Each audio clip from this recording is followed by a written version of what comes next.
bičiuliai. Prasideda vasara, karštos dienos ir šapalai pradeda čepsėdami rankiot nuo paviršiaus įvairiausius vabalus. Taigi šiandienos mūsų tema – pats paprasčiausias vabaliukas iš sintetinės putos. Čiumpam. Šiai museliai aš naudosiu Kamasano B170 kabliuką, sintetinę putą, dar vadinamą foam, rudos spalvos vyvus vedamą į siūlą, diubingą, šviesiai pilkos spalvos, tada guminės kojeles ir savaime suprantama įrankius. Vedant į siūlą tvirtinu tiesiai prie kabliuko, vidury, prisitvirtinu tvirtai, nes reikės tvirtinti putą. Putos turiu pasiruošęs tokia maždaug apie centimetro pločio juostelę. Tai aišku priklauso nuo to, kokį vabalą nori daryti. Jeigu nori daryti kažkokį kūdą, pailgą, jinai bus siauresnė. Aš darysiu truputį riebesnį, tai dėl to jinai plati. Prisitvirtinu putą iš karto perlenkęs pačiame priekyje. Porą laisvų apvijų, gerai įveržiu. Dar kartą pakartoju. Ta patį padarau už kokių 3 mm į šoną.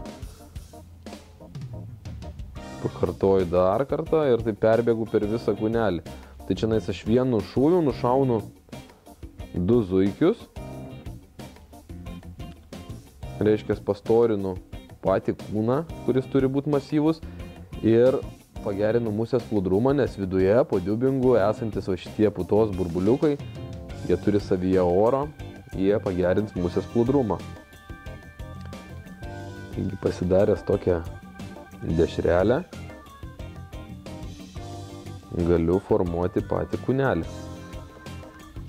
Kūneliui mes neretai dedam kažkokį tai akcentėlį pačiam gale. Tai čia aš įdėsiu raudono diubingo, jį suku tiesiai ant siūlo, porą apvijų iš vienos pusės, iš kitos.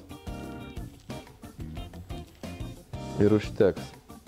Sekantis etapas – pats kūnas, kurį aš noriu padaryti tikrai storą. Kad pridėti daug diubingo ant didelės musės, man visą laiką lengviau tai padaryti naudojant diubingo kilpą ir tam skirtus įrankius. Taigi aš išsiretinu gerai ir susidedu į juostą diubingą. Iš karto susiformuoju kilpą jam ir pabėgu su siūlu į priekį. Diubingą arba visą, arba dalimis kišu į tą kilpą, suspaudžiu ir susuku.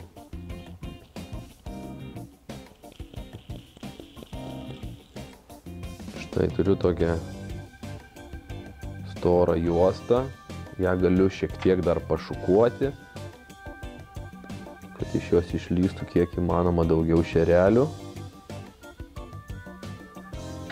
Tada keliauju dengdamas vabalo pilvą.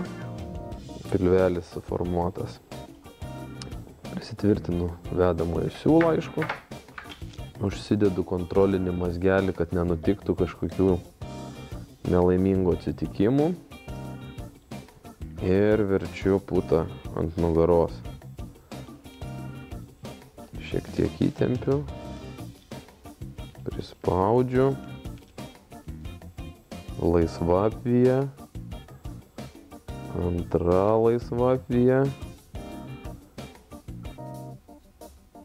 Po truputį galima įveržt. Ir tada dar kelios papildomos apvijos. Dar kartelį priekyje pasidarau mazgą, šį kartą jau daugiau apvijų, kerpu lauk putą, aš dažniausiai jos šiek tiek palieku priekyje. Tas vabalus dažnai būna, čia prieky tokia ūselė antenos, tai aš jį ir palieku. Vedama į siūlą lauk, lašelis lako, kad muselė neišsiardytų. Ir paskutinis etapas, atskirsime kūną ir krūtinėlę ir tuo pačiu įdėsim kojas. Taigi iš naujo maždaug trečdalį nuo priekio dedu porą laisvų apvijų, jas įveržiu ir vabalas staiga tapo iš dviejų dalių. Įliemenuotas turi pilvelį ir krūtinėlę. Atsikerpu dvi kojeles. Spalvą čia pasirinkti galima įvairią, kartais gerai dirba tokios nors ryškios, tokios nerealios. Šį kartą aš paimsiu juodą baltą margas. Iškart pasiruošiu reikiamą ilgį.